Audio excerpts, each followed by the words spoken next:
right. Hello, everybody. Welcome back once again to This Week in Gwent. And today we have Deekadiko. Did I say that properly? That's the question. Yeah. Okay, yeah, it's Deekadiko. Yeah. Deekadiko. Okay, good. How you doing, my friend? Yeah, I'm doing great. Been, pulling a couple of late nighters, but still feeling great. Feeling very excited to do this with Mr. Burja himself. I'm Yeah. excited to have you. You're such a positive force and positive energy. It's really awesome to get to sit down and actually talk about Gwent, your story with Gwent, and all that jazz. So the Twig classics, let's say. You're calling in all the way from Indonesia, if I'm not mistaken. Yeah, it's from Indonesia. The city is called Serang. And yeah, like calling long distance like this. Yeah. It's a very new experience for me, and I hope it's gonna go great. Yeah, plus the time difference between us, I think, is also something that is worth mentioning. So yeah, thank you for taking the time and being flexible with the time, because I know it's like, it's one of these things that either works or it doesn't work for some people. So yeah, thank you very much for taking the time. No, thank you for having me here. I can't stress enough how how honored I am to be here. Like time difference, like it's only 5 hour difference, Yeah. nothing much, no big deal. Well, No big 5 deal at hours all. is a lot. And again, like if you have something scheduled and planned within your day, you need to plan around something that needs to happen at a certain hour. So I'm very, very thankful for that. So yeah, before we get to you, I have some news. There's one item that I'm going to need to add on the flow. So we have the standard Gwent news, but I also have one thing which I need to add very quickly, and I'm going to do it right now. And yeah, I got it now. Perfect. So totally planned, totally not not done last minute or anything like that. But yeah. So Okay. for Gwent, this is very easy. We published a hotfix for 2 missing music vanities. They have been added to the game this week. This happened yesterday. Apart from that, we started a new journey. We also didn't do Twig last week because it was a holiday. It was pretty much Independence Day in Poland. So we had the day off. So there was no streaming going on that day. And what needs to be mentioned is, for those who have been living under a rock, and most of you probably were not living under a rock because you're all playing Gwent, you knew that the journeys made a comeback. So Aretusa, Regis, Dandelion are back. Apart from that, we also have the new season, the new patch, and all the good stuff happening throughout the week before last week, so in 2 weeks' time. And this is just a reminder that 10.11 is the penultimate patch. The ultimate patch in this year will be the one in December, and the one in December will be bringing new cards to the game, as well as it will be happening after Gwent World Masters, which is happening on the 3rd and 4th of December. So that is where we will show you the cards that are coming with that update.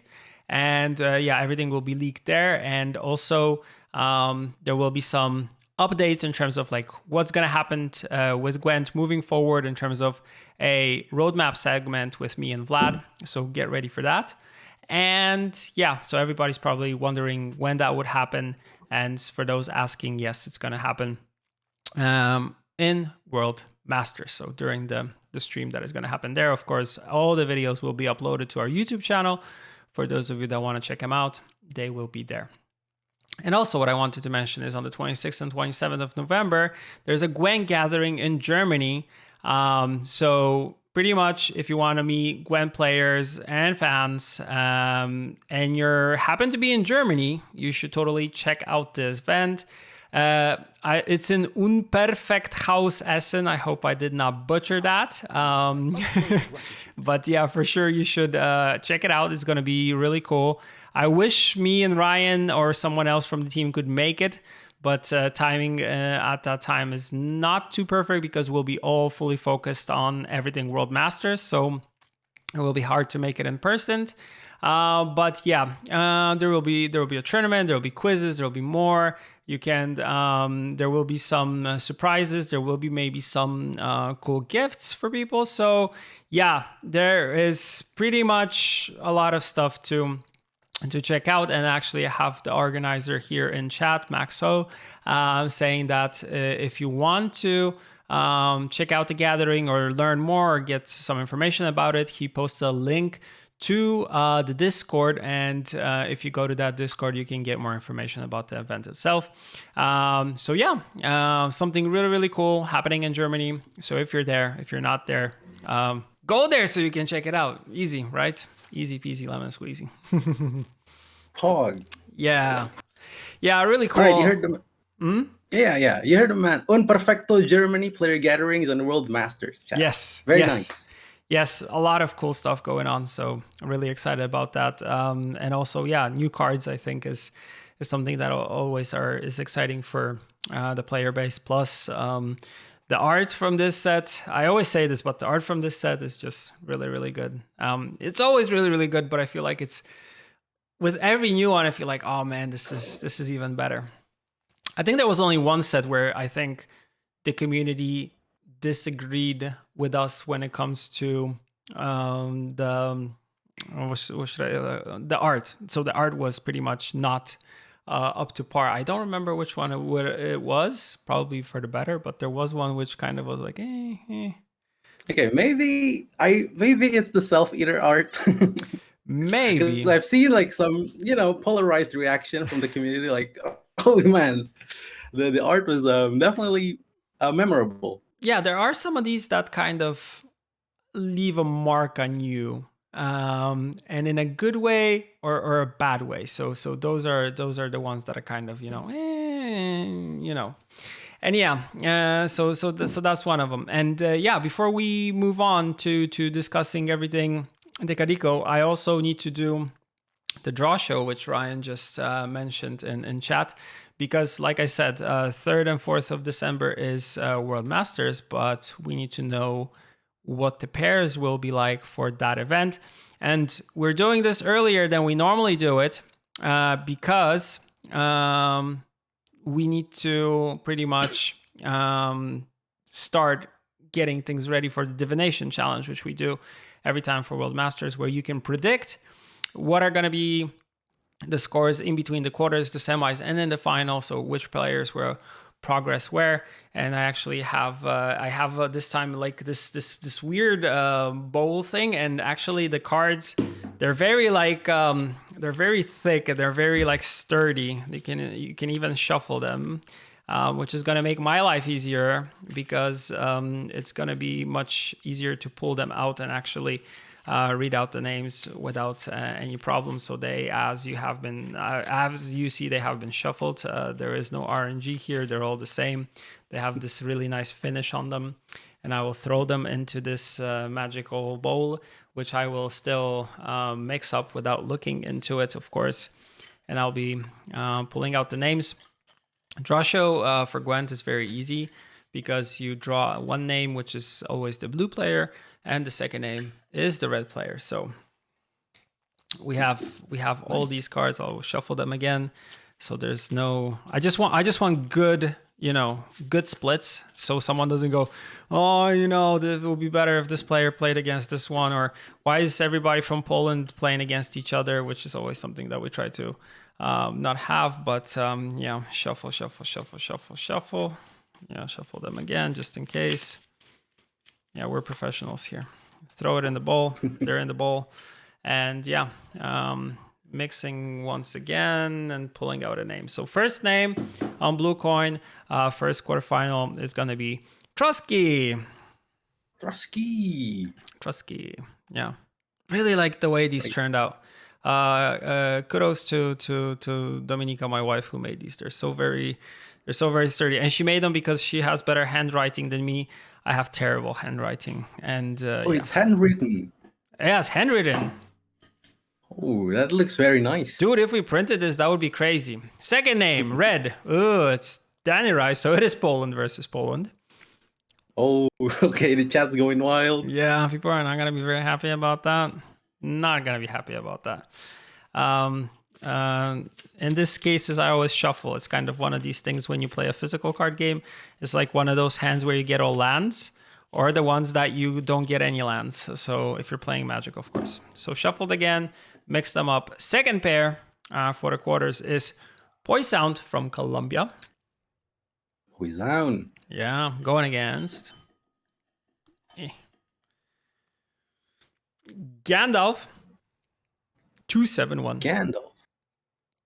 Yes, we'll see if it's Gandalf the white or Gandalf the gray. Probably the white. You want to be the most evolved version, let's say.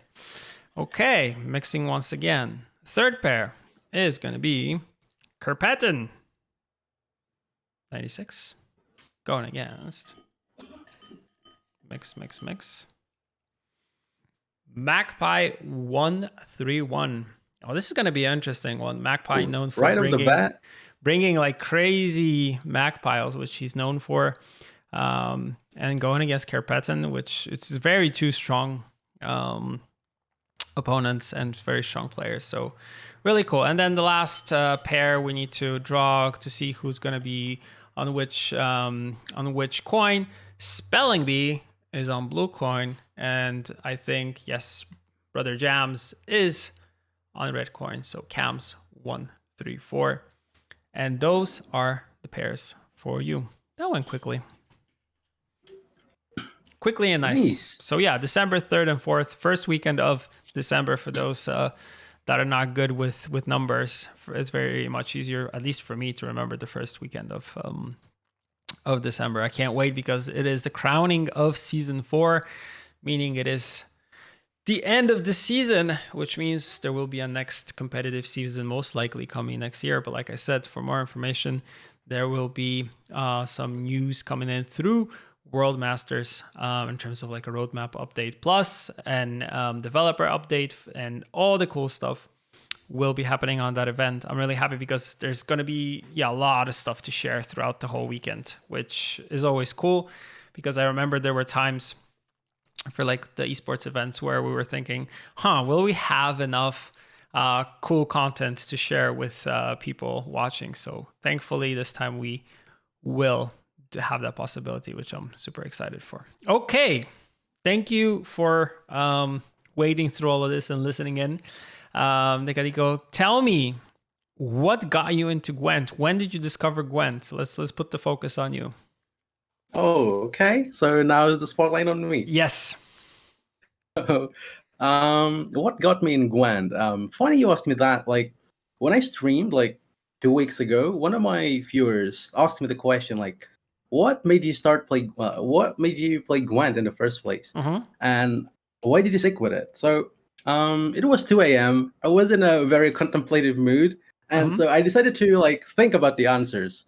So with Gwent, it was actually like 2019, like back when Witcher 3 was first released. I wasn't really into card game that much. Like when I saw Gwent on Witcher 3, like I wasn't really interested in it. I simply played Witcher 3 for, just slashing the bandits and the monsters. Good. It felt very nice. And yeah, so I wasn't really into Gwent that much. But on the same year, I think I played a Witcher 3, which was 2018. I saw my brother was actually playing Gwent, the standalone games. So coming, I think like Crimson Curse expansion. So yeah, I saw my brother was playing Gwent. He made it to pro rank. He actually bought the red Crimson Curse card back. Yeah, which was that was a really cool one. Yeah, that was a really cool one. They don't sell that anymore. So I saw my brother played Gwent, and then I just stood behind him, like I watched his plays. And I became kind of like interested in the game. Like my brother was actually like offering me to play the game. Like, oh, you want to play the game, or check this out and stuff like that. So I did. Like I played the game for a bit. Like I wasn't really into card games, so for the first game, it wasn't like what's going on? I don't understand. Why are my cards dying? Like, it was back when the Croc meta, like Unitless Croc. Yeah. I just play the card and then it instantly disappears. Like, what is going on here? I was very bamboozled. I didn't know what was going on. I just played the cards. And yeah, it was a very memorable experience Mm-hmm. for me. And so I stuck with it. Like, I had my brothers actually backsit me because I didn't have the Oh, cards, okay. right? I didn't know Okay. which one was good. Yeah. Yeah. So when I started first playing, um, I had my brother backsit me like all the way to probably like rank 5, I Okay. believe. Yeah, it was Yeah, that's a rank lot of 5. practice. You get to do like play the game repetitive times and actually learn how to play it on with someone is Yeah, backseating you and saying like, okay, play this. No, you should play this. Try that, and then you kind of start developing the muscle for it, right? yeah, I definitely learned a lot from my brother. Like how card interacts and which, the goal of Gwent is to basically produce as much points, like produce more points than your opponents, right? Yeah. So yeah, he taught me like the fundamentals of Gwent, like each round, how you want to play the game. Like, if you win round 1, you don't really want to go a card down, and etc. Like, or all sorts of the fundamentals of Gwent, basically. So yeah, I played this. I believe it was also. I don't really remember. It was like the drug meta, like the Mm-hmm. tier 0 drug, Oh God, I remember and that. yeah, that kind of like it's like a really old stuff now. Yeah, Yeah. that's about it. That's how I started Gwent. Did you have any prior card game experience? Do you play any card games? Because I've been like searching through your Twitter. I saw some mentions of different card games. But were there any ones that kind of stuck to you before? Okay, so with card games, I didn't really like, especially with TCG and Mm-hmm. CCG. Um, like I played Yu-Gi-Oh, but it's not like real Yu-Gi-Oh, like competitive Yu-Gi-Oh. It's just like, I play this monster card Yeah. and then I play this monster card. That kind of Yu-Gi-Oh. Yeah. Back in the day, like That's when I how we was all like, started, like playing on our own yeah, rules pretty much. yeah, I played with my friends and of course, also with my brothers. Like I played Yu-Gi-Oh, just jam the cards. Yeah. Yeah, that's pretty much it for the TCG and CCG experience. Like, Okay. I didn't really like, I don't know, like Magic the Gathering and all sorts of those other card games. Like, I didn't really touch those. Mm-hmm. Did that change after you started playing Gwen? Did it like open up your like more into getting into other card games? Was like the perception kind of like, oh, maybe I'll try this, maybe I'll try that, maybe I'll see what's different in this card game? Because I feel like even from my point of view, I like to play a lot of different card games to kind of see what I enjoy about Gwent or how Gwent compares and what companies are doing on their side, what are we doing on our side, just to kind of be on the kind of more understanding what's going on in the industry. But I also know for players, it's also this thing that they play just to have like this comparison. Okay, so other card games, yeah, I played other card games after I played Gwent. It's like I played Legends of Runeterra Mm-hmm. for like a week or like 2 weeks. So I played Legends of Runeterra for 2 weeks. I got to Masters, and then I stopped playing the game. Like I Mm-hmm. didn't touch the games at all. Like I still watch other streamers play it, but I don't play the game at all. And there are any card games that I play. I don't even remember. Like I guess that's only it. Legends of Runeterra, and yeah, I didn't really play any other card games other than that. Like I played Gwent. So the reason why I got to Legends of Runeterra is the Arcane was coming out, right? It was really hyped. Yeah. So I decided to try it, and it seems kind of cool. I decided that I'm gonna reach the masters, like pro Yeah. rank of Gwent, Yeah. and then I did, and I kind of like, the game's good, but I'll play Gwent. I'll play Gwent. I'll stick to Yeah. Gwent. Nice. Kind Nice. of like that, yeah. So Even like, yeah, Mhm. even like the recently released Marvel Snap, I didn't like. I didn't really try it. Like, it doesn't really like No, not yeah. It's fine. It's fine.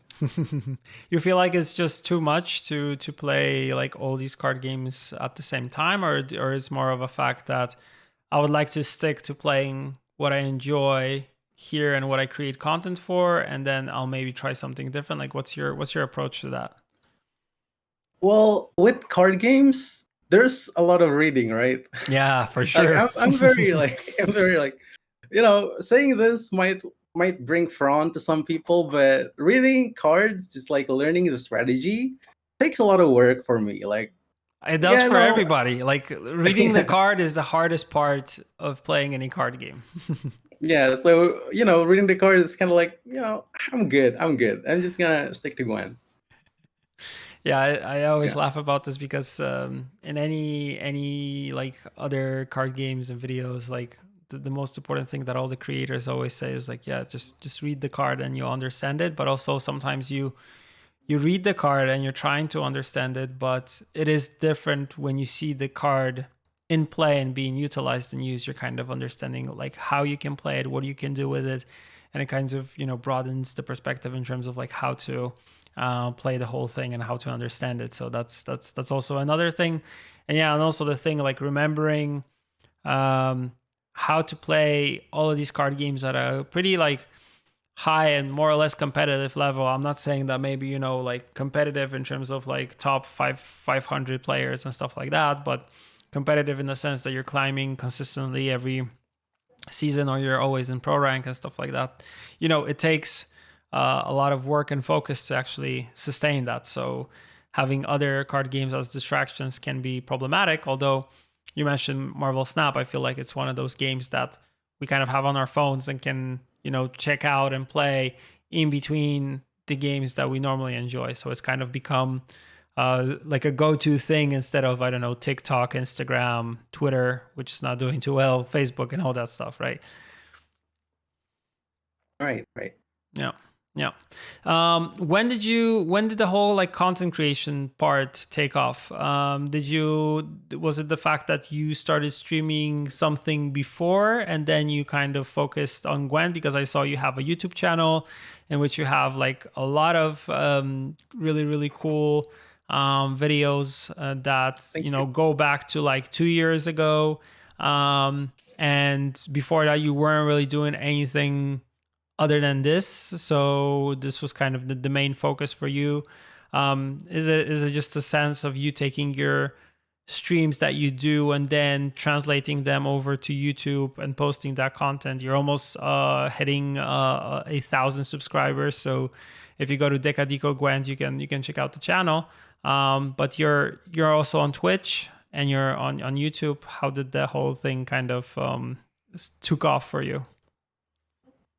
Okay, quick shameless plug here for my YouTube channel. You guys can check it out. It's Deekadiko Gwent. It's almost 1K. I believe it's right now at 997 subscribers. Yes. So if you want to be a part of the 1K gang, subscriber gang, you can feel free to subscribe there. And yeah, okay. So for my content creation, I believe I started my first stream ever on Twitch. It was like 2020. I played Gwent there.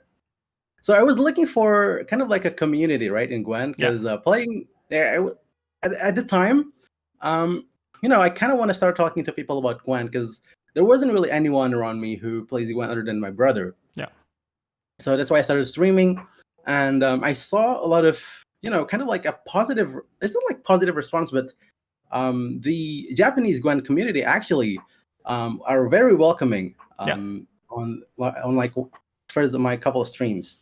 Like I saw, like Red Drum, who's still streaming to this very day. Awesome dude. Yeah, it is a very, very cool guy. And yeah, so I started streaming Gwent, and stuff happens, right? I stream like every day for like 3 months. Yeah. But it's kind of like it's kind of whatever. It's how it goes with streaming, right? With content creation. It's a up and down. Yeah, especially on Twitch. Even though I got rated by some of the big names on the Gwen category, like Freddy Babes. I remember I was in a tournament. I was streaming on a tournament, and like community tournament. Yeah. Basically, it was semifinal. I was really in a hype mode, like focus mode, and then suddenly Freddy Babes rated me, and then nice. everything just goes haywire, and yeah, it just went crazy. And unfortunately, I didn't win that one. I could have won, but I didn't win that one. So yeah, so for the Gwen creation, Gwen content creation, like it was around that time that I started to make edits of Gwent, which which were the videos that maybe you see on my channel from 2 years back. It was around that time that I started streaming on Twitch, and after I basically stopped streaming on Twitch, I just played Gwent on my own time. I didn't really stream, I didn't really make any contents about it, and then I believe earlier this year I started streaming Gwent again. But this time, I had a clear direction of what I want to do with how I stream, how I make contents for the game. I want to actually be kind of serious, not super serious. I want to actually put in effort to the content creation for the game. I genuinely love the game, and maybe I could do something about it. Maybe I could make something out of it. Yeah, I basically I tried YouTube, and it was doing really well, really well compared to Twitch, right? Okay. So on Twitch, I made announcements that I'm basically gonna leave Twitch for until I am satisfied with my I feel satisfied about myself creating contents for the game, right? Yeah. So I put in some efforts into YouTube, and fortunately it's been going well. And here we are today. Here I am today. Nice. On the YouTube side. So yeah, it's been quite the journey. But like you said, I also agree. When it comes to streaming overall on Twitch, you either do it and feel it 100%, or you get into a point where you're kind of saying okay, do I really want to do this? Do I really have time for this? I've always admired people who can almost do it day in, day out. But I think it's also healthier to have some breaks in between when you're playing, instead of just going day by day, because it's just, especially with card games, I feel like you're always laser focused on your plays. You're always thinking about, okay, is this the right play? Maybe I should be doing something else. Maybe this. And there's also a lot of thinking. There's a lot of math that goes into all of these things. So you're constantly going, and it's not that you're just walking through and enjoying the views. It's kind of a little bit different. And I feel like it also it is more taxing when it comes to playing it every day. Yeah, I have a lot of respect for people who still streams Gwent to this day. I've mentioned before, Mr. Red Rum. Yeah. Who I just Saturday night I open Twitch and he's there. Yeah. He still streams Gwent most nights on Twitch. I have a lot of respect for him. Yeah, I totally understand and support that, because it's really cool. And I know it all comes from from good places, from these players, and they do it because they enjoy the game, but they also enjoy just their interaction with people in chat. I feel like that's always the coolest part, because you get to meet so many different people from different walks of life, but what you all have in common is just the card game that you play, which is, for me, is always the coolest part. Yeah, hanging out with the people on the chat is always the best experience of streaming. Yeah, really the best experience. Yeah, totally agree with you here. So what are your plans moving forward in terms of the content you're creating? You're also a Gwent partner. What do you plan to do more in the future? Okay, so for now, I'm gonna keep making contents for Gwent, even though it's been 2 weeks since I last uploaded a video. I still play the game. Yeah.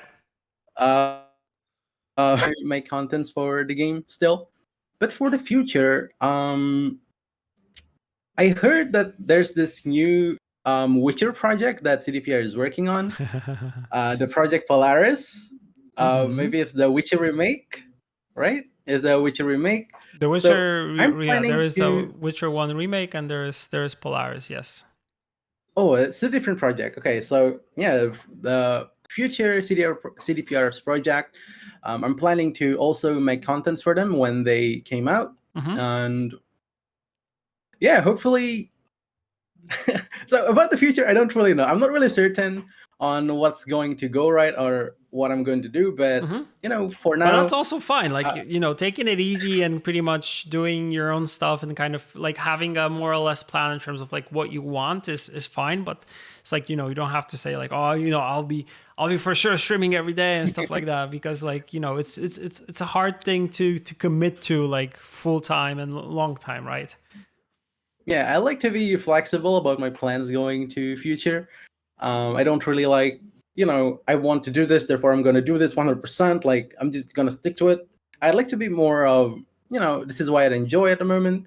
I'm taking it, enjoyable approach to what contents I'm creating, because I feel like if I don't enjoy the contents that I'm creating, people won't really enjoy what they're seeing. Mm-hmm. So yeah, that's definitely what my approach to content creation and Nice. like future stuff. Yeah. Nice. Really cool to see. So I kind of guessed that you've been always for, or at least for some time, like to the project fan in terms of like the games that we produced as a studio. Like, did you play the previous Witcher games, like Witcher 1, Witcher 2, or not yet? Okay, so Witcher One, I tried it. It has I aged. tried It it. has aged for sure. Yeah. Okay, so I tried it like a couple of years back, and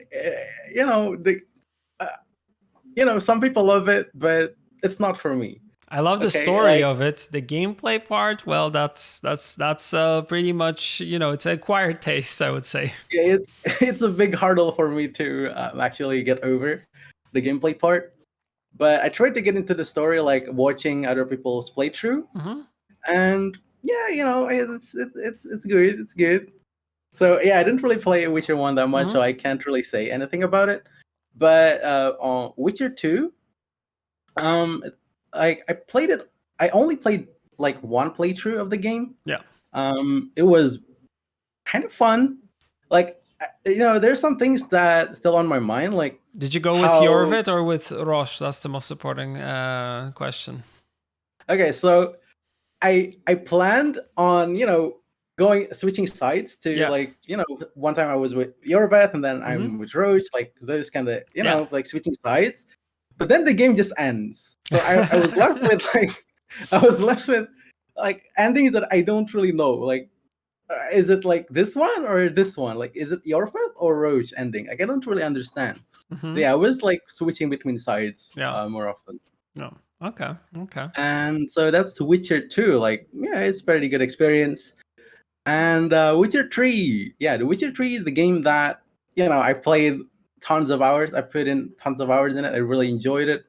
Like, I actually cleared all the side quests before finishing the main quest. Like, Woo. I mean, not The all, maybe Skellige like, ones too? yeah, maybe not all, but like Okay. most. Like, Yeah. maybe not all, but most Okay. side quests before clearing the main story.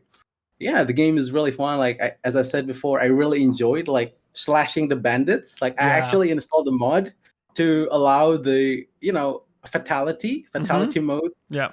Like it's just so good. Like the action aspects of it is just it feels very nice. Yeah. And Nice. yeah, that's pretty much it for Witcher. Yeah. I really enjoyed both games, Yeah.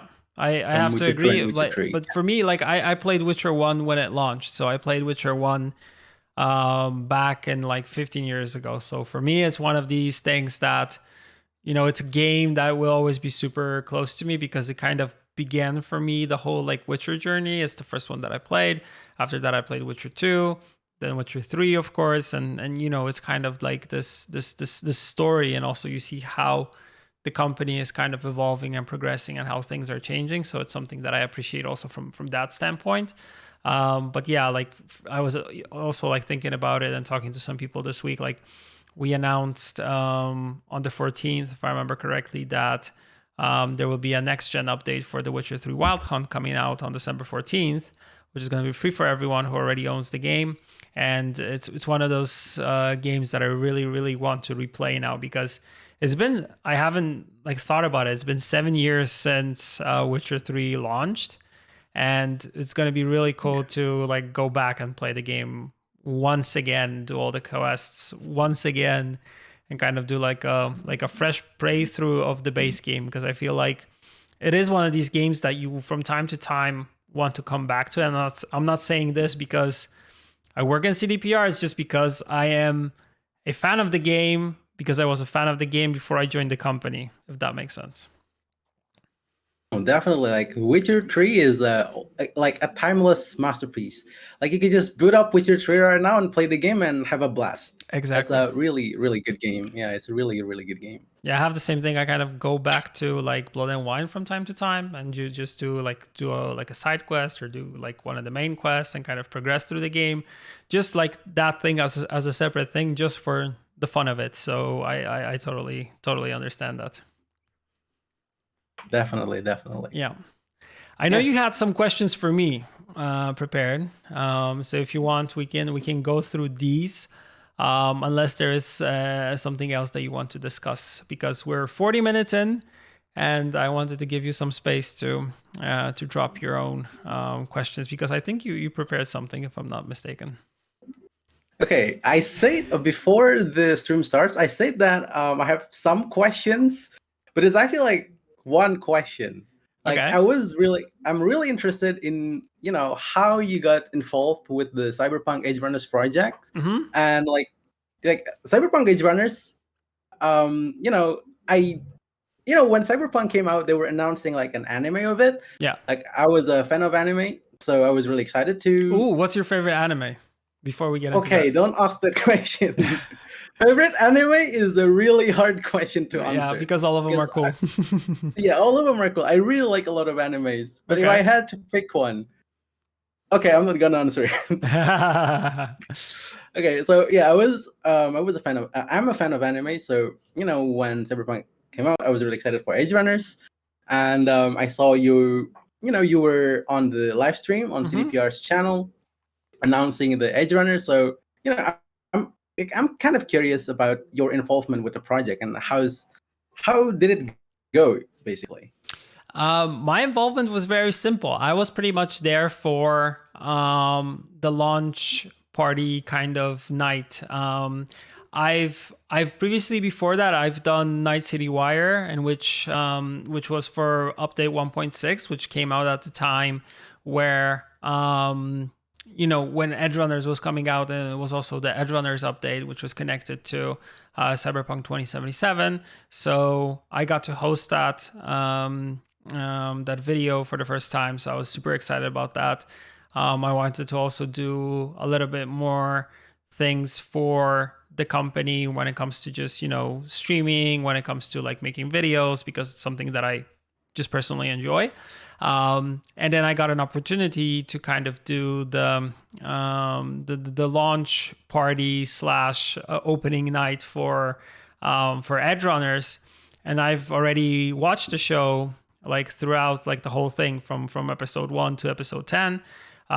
I really enjoyed it. I really had a lot of fun with it. It's one of these shows that kind of since it's a noir and it's like it's very dystopian, you kind of, when you watch it, it gives you a lot of reflection, and you think about it, and you think about the characters and also what they did, and it's there's a lot of like deep things within the show itself, without of course going into spoilers. I was like, yeah, if I can do the stream for it, I will be more than happy, because I was excited about it. I knew the team that was working behind it. So having the possibility to interview them live on the stream on Twitch on the opening night, it was just like one of these cool things that I was very excited for. So pretty much it just happened because they're like, hey, maybe you wanna host this event. I'm like, yeah, for sure, count me in, because I just like the show as like the end consumer of the whole thing. I know it was happening. I know the team that was working on it, but my main focus has been and then kind of always was Gwent. So that was kind of that it happened kind of as a side gig, let's say. Okay. Yeah. Yeah, it's definitely interesting to see like what's going on behind the scene, like especially for Cyberpunk Edgerunners.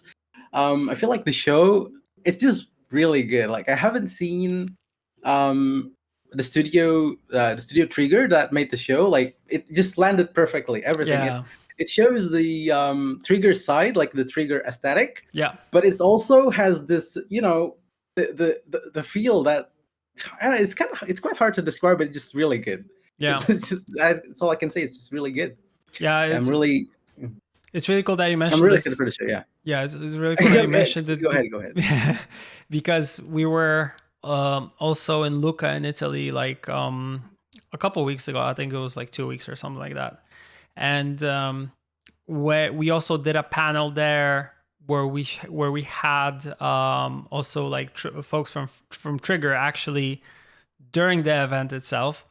So it was really cool because apart from like they did like all the signings and stuff like that, we also had a panel in which we had like Saya, who was the producer, which you saw in the opening night, like Bartek Sztybor, who wrote the story, and from Trigger side, we had Yo Yoshinari, who is a big deal in terms of like character design and animation direction, and we had Naoko Tsumi, who's the producer for the show. So we had Saya, of course, translating from Japanese to English, and we were asking the questions in English, but we kind of covered their post-launch stuff and kind of how the collaboration looked like, and what are the things that kind of Trigger wanted, and what are the things that CDPR wanted, how the marriage actually worked. And you never know if anime will kind of fit the style of the game that you have, but I feel like with Cyberpunk 2077 it was like a very cool marriage because both of these things work together very nicely.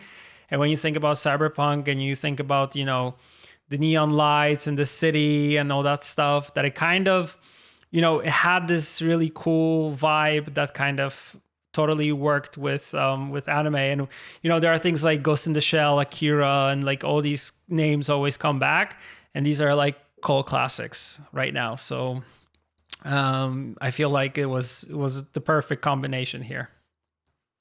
Yeah, definitely. Like I heard that there were like the directions that the CDPR side and the Trigger side wants to have with the anime was different in the beginning. Mm-hmm. Like I heard, like I think I watched the interview of the of one of the people on the Trigger side that they say that CD, like I don't remember, CDPR, like I think the people over at CDPR kind of want to make this anime more like the game, Mm-hmm. in a sense that the main character, it's not very talkative, it's very like first person kind of vibe, but then they change it to Yeah. make it like the David and Lucy interaction kind of stuff. Yeah. Yeah, I feel like David was one of these characters that that is like very important because he is the main one. He is the one that sets the scene, and kind of the story is kind of based off of him and his journey within the city. And also the very important thing kind of in the beginning is kind of like his relationship with his mom, and kind of what she wants for him, what he wants for himself, and all these things kind of later push him in different directions within the game, within the show. So yeah, I feel like there was a lot of back and forth, but I feel like when it comes to like this creative process for a show, like Trigger is very well known for making awesome animes before Cyberpunk Edgerunners, and they're known within the community very well. And we're kind of known from the gaming side, and kind of these approaches are a little bit different, but it's really cool that we managed to find like the middle ground and kind of see what works for both sides. And I feel like the show, like personally, like I watched it already like 3 times. I feel like it's totally like one of my favorite animes, and I'm not one of the person that watches a lot of anime. I've always mentioned it and kind of highlighted this, like for me the anime that I've always watched and that I still watch, if there's new ones coming out or even movies coming out, like Dragon Ball is like my number one. But I feel like Dragon Ball is totally different. It's not comparable. It's not a noir thing. It's just about working out and kicking butts and defeating bad guys and saving the world. So it's the classic superhero vibe, but a little bit done differently. Like what I've always liked about Dragon Ball, that the fight scenes and everything is just over the top. Same thing goes for some of the scenes that are in Edgerunners that I feel like are over the top. Like the fight with Katsuo in the beginning, like when they're in school. Also the scene when they're going in the ambulance, and on the gurney, it's David and Lucy, and it's also one of these scenes where they kind of, I feel like it is one of these scenes where they fall in love with each other, and they kind of, there's this chemistry and there's spark between them. So these are these really cool things that I enjoy about animes, and I feel like having the possibility of doing things in animation style gives you like a very nice, distinct, specific look to all these things, which is very alluring and very cool. So yeah, I also enjoy that.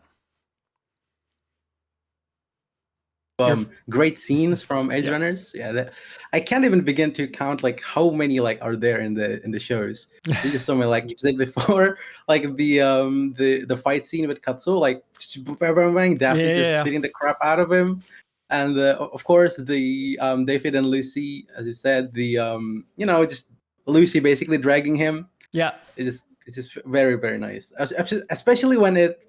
I don't know if I can say this, but how it connects with the final episode, like the stars on the sky. Yeah. Oh my goodness, this is really great. Yeah, really there's a lot of like these moments where you reflect on stuff, and there's a lot of moments that kind of like leave you thinking about what just happened. So yeah, I totally enjoy that. I like shows that give you this possibility to reflect upon them after watching, that you're thinking about it after you watch the whole thing, after you consume the content, let's say, that you're kind of going back to it and thinking about, okay, did this happen because of that? Could this happen in any different way? Like you're always analyzing, right? You're going back. And I also saw that, whenever I watched the show once again for the second or third time, I was seeing like different things from it and just like noticing different things, which I didn't notice when I watched it for the first time. Yeah, definitely made for a great rewatch material. Runners. Yep. Yeah, and definitely agree on that. The cool thing about anime is also the episodes are around 20 minutes, so it's much easier to consume episode by episode instead of just when you have a show that one episode lasts an hour or 45 minutes. Well, that's a lot of watching. But when it comes to watching something that is more condensed, it's much easier to rewatch it multiple times, go back to your favorite episodes. I feel like there are some episodes, like episode 6, for example, is one of those that is considered like one of the better ones, because I feel like it's the one where the story kind of pivots and starts moving forward, and you feel like you've gone through the introduction, that's the pivot, and then things started going in different directions, without spoilers, of course. But yeah, if someone hasn't watched it, if you're all like Gwent players here in chat, totally recommend to watch it. And also if you're voting for your best show based on the game, there is the Game Awards, and you can go to the Game Awards website and you can vote for Cyberpunk Edgerunners for best adaptation of a game to a TV series. And we are there with a packed field, so would be awesome if you could leave your vote there. But yeah, that's shameless plug from me. Yeah, definitely recommend it for even some of my friends who weren't into anime before. Like, I recommend them to watch the show, and they loved it. They absolutely loved the show. I had the same thing. I recommended it to my friends. I also even recommended it to my dad, who like totally doesn't watch anime and like doesn't even know, I think, what anime is, but he enjoyed the show for what the show was. And I knew he would enjoy it because he, like me, likes noir shows. So shows that, they're not very happy-go-lucky. We go here, we save the day. Of course, they have their moments, which are kind of less dramatic and are kind of these heartfelt, light moments. But there are moments which are like very, deep, like thought-provoking and stuff like that. So it's a nice combination if you want to, have this like. I feel like it's an emotional roller coaster when you're watching the show. So if I haven't sold it well enough for you with what I've said, then I don't know what you're still doing here, but you should totally watch it. It's really, really good. It's really good. Definitely. I spilled so much water, but it was good. All right. Yeah. So we learned something new about you also here, that you are a anime enjoyer. That's really cool. Card game enjoyer, Gwent enjoyer. So yeah, really cool to hear about that, and really cool to have you as part of the community. Did you ever think about maybe like doing any specific content in your region in terms of like, I don't know, like articles, news, like starting a team or something like that? Did you ever think about any of these kind of avenues like moving forward, or not really? Okay, so about article and news, it's not my field. I'm not really the type to write stuff down, Mm-hmm. especially with article. Yeah. I think I'll make a really mess out of it if I ever create one. So, but with teams, I'm definitely considering on creating one. I've been thinking Okay. about this for quite a long time. Mm-hmm. But I don't the about teams, right? It's there's definitely like struggles to creating teams. I feel like, Mm-hmm. for example, like I'm not even sure like what the team does except for hanging out. Yeah. And with hanging out, like maybe we don't really need teams. True. Like it's just the need hasn't arisen yet Yeah. for a team to be made. Like Plus, so you've I'm been not. like close with the Japanese community, right? So also probably knowing some people from them, but also just hanging out with them without having like a specific structure for it, right? Yeah, like there's not a clear picture on how the team is going to be made, like how the team is going to be. So yeah, for now I'm just looking at things, considering whether when's the right time to create one. Yeah. I definitely have some people in my mind who I will recruit Yeah.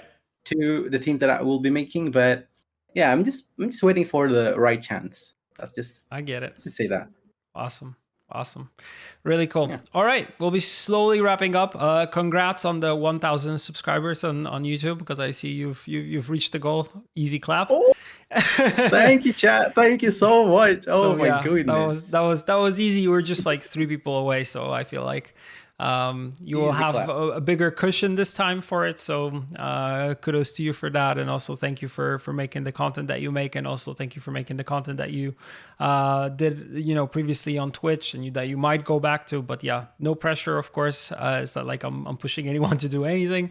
But yeah, also thank you for taking the time to sit down and talk, and let me know a little bit more about yourself, and also what you enjoy from CDPR, from Gwent, and also out of Gwent, because I think we talked a little bit about Edgerunners, so that was really cool. No, thank you. Like, thank you for so much for having me here. Like, just having the opportunity to be on the show. It's a great honor. And yeah, it's been a great pleasure talking to you, Mr. Buja, knowing your involvement with the Edgerunners and your specific taste in anime, like the Dragon Ball Z, not Dragon Ball in general. And yeah, it's really fun. It's Yeah, really fun. likewise for me. Really awesome to meet you, and this is why I like the new format of Twig, the possibility to talk to, different people from different walks of life, from different countries, and kind of getting to know the Gwent community a little bit better. For me, it's really cool because it also shows me the kind of the wide spectrum in terms of like the people that we have that enjoy the game, and that they come from different places, different countries, like different interests. It's really really cool to experience and get to know people a little bit better, because it's really amazing, like the community that we have. And I don't say it enough, but I just enjoy the whole Gwent community so much. So thank you all for playing, for making content, for streaming, and it's just amazing that you're part of the Gwent community. It's a beautiful thing. Yep. Beautiful thing. I agree. All right, Deekadiko, thank you. Was awesome chatting to you. I still need to decide who we're going to be rating, because this is coming out on Twitch, but also for those of you watching on YouTube, this show is also there. So thank you all from the YouTube folks. Thank you for watching. We have a pretty nice following there, so which also I'm very excited about. I'm excited a lot about things, and it's all connected with Gwent, of course. Cool. So who should we? I will we'll go very. We'll just randomly pick someone, and then they'll get they'll get a raid. All right. Thank you all for watching. Have a great day. Have a great weekend. And we will catch you all next week. Bye-bye. Bye.